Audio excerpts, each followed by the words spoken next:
स्वागत है आपका पीबीएन न्यूज में। मैं हूं शब।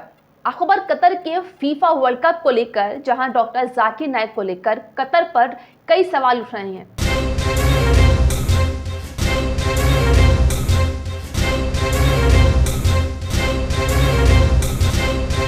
जी यहां आपको बताते चले कि भारत को कतर में चल रहे वर्ल्ड कप फुटबॉल के उद्घाटन समारोह के लिए आमंत्रित किया गया था, लेकिन विवादास्पद इस्लामिक प्रचारक डॉक्टर जाकिर नाइक के वहां पहुंचने की खबरों में भारत में सवाल उठने शुरू हो गए हैं।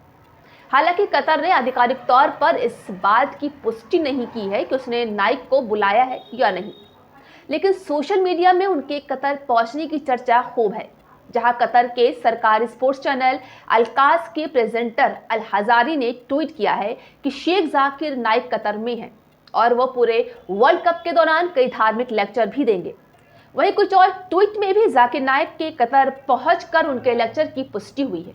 आपको बताते चले कि जाकिर नाइक भारत में मनी लॉन्ड्रिंग और हेट स्पीच के मामले में अभियुक्त हैं, इसलिए उनके कतर पहुंचने पर सवाल उठाए जा रहे हैं।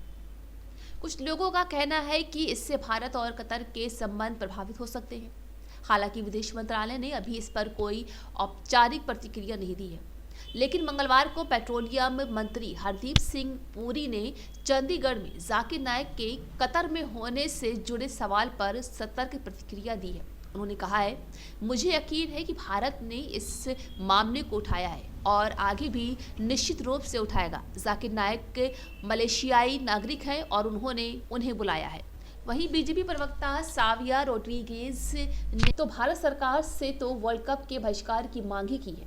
आपको बताते चले कि एक बयान में आया है कि सावियो रोड्रिगेज ने कहा है कि जब दुनिया आतंकवाद से संघर्ष कर रहा है तो उस समय जाकिर नाइक को नफरत फैलाने का मौका क्यों दिया जा रहा है। वही सवाल ये है कि आखिर जाकिर नाइक के कतर पहुंचने की खबरों को लेकर भारत असहज क्यों हो रहा है।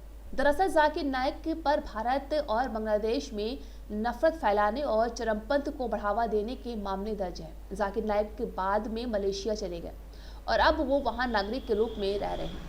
हालांकि वहाँ भी हेड स्पीच, हिंसक कार्रवाई और मनी लॉन्ड्रिंग के आरोपों में नाइक के भाषण देने पर रोक लगा दी गई है। जिस पीस टीवी नेटवर्क पर जाकिर नाइक का भाषण प्रसारित होता है उस पर भारत, बांग्लादेश, कनाडा, श्रीलंका और ब्रिटेन ने रोक लगाई हुई है। वहीं कुछ भारतीयों ने इसलिए भी रोष है कि जब इस साल पूर्व उपराष्ट्रपति वेंकैया नायडू दोहा पहुंचे थे तो वहां की सरकार ने नुपुर शर्मा मामले में भारतीय राजदूत को तलब किया था। नुपुर शर्मा पर पैगंबर मोहम्मद साहब के खिलाफ विवादित टिप्पणी करने का आरोप है। वहीं नुपुर शर्मा मामले पर अपनी नाराजगी जताते हुए कतर के विदेश मंत्रालय ने दोहा में मौजूद भारत के राजदूत दीपक मित्तल को भी तलब किया था, जहां कतर के विदेश मंत्री सुल्तान बिन साद अल मुराइकी ने भारतीय राजदूत को इस बाबत कतर की प्रतिक्रिया का ऑफिशियल नोट भी सौंपा था। वहीं मंत्रालय ने अपने एक बयान में इसकी जानकारी भी दी थी। इसने भारतारूढ़ पार्टी की ओर से की गई कार्रवाई का स्वागत किया गया था। इसमें विवादास्पद बयान देने वाले नेताओं को निलंबित और निष्कासित करने की बात भी की गई थी। आपको बताते चले कि जाकिर नाइक खुद को शांति दूत कहते हैं। वो कहते हैं कि मैं जो उपदेश देता हूँ उस पर चलकर अगर एक आदमी को भी मुक्ति मिल जाती है तो मुझे बड़ी खुशी होगी। नाइक ने द वीक को बताया है कि वो दक्षिण अफ्रीका के मुस्लिम विद्वान शेख अहमद दीदत से प्रेरित है। नाइक के पिता मनोचिकित्सक थे और भाई डॉक्टर। नाइक की मां पोस्ट ग्रेजुएट थी और चाहती थी कि वो हार्ट स्पेशलिस्ट बने। नाइक के मुताबिक वो चाहती थी कि वे दक्षिण अफ्रीकी डॉक्टर क्रिश्चियन बर्नार्ड की तरह बने, जिन्होंने दुनिया का पहला हार्ट ट्रांसप्लांट किया था। वहीं नाइक ने द वीक के साथ बातचीत में कहा है कि दीदत से मिलने के बाद मैंने अपनी माँ से पूछा कि आप मुझसे क्या बनने की उम्मीद रखती हैं, दीदत या बर्नार्ड। उन्होंने कहा कि वो मुझे दोनों के तौर पर देखना चाहती हैं। वहीं नाइक ने डॉक्टरी की पढ़ाई पूरी की और फिर 1990 में इस्लामिक रिसर्च फाउंडेशन शुरू किया। आपको बता दें कि मुंबई में पैदा हुए नाइक बचपन में हकलाते थे, लेकिन अब वे धारा प्रवाह बोलते हैं। अब सवाल यहाँ पर ये उठता है कि भारत क्या करे।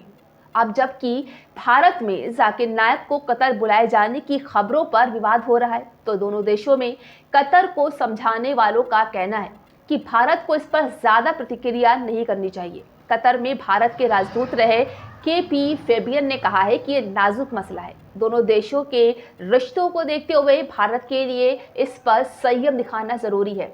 उन्होंने कहा है कि भारत और कतर के रिश्तों को ध्यान में रखना चाहिए। भारत के 8 लाख लोग यहाँ रहते हैं। वहीं उन्होंने कहा है कि हमें वहां से एलएनजी मिलती है, हमारी कई कंपनियां वहां अपना कारोबार कर रही हैं। इन चीजों को ध्यान में रखते हुए हमें इस मुद्दे को ज्यादा तवज्जो नहीं देनी चाहिए।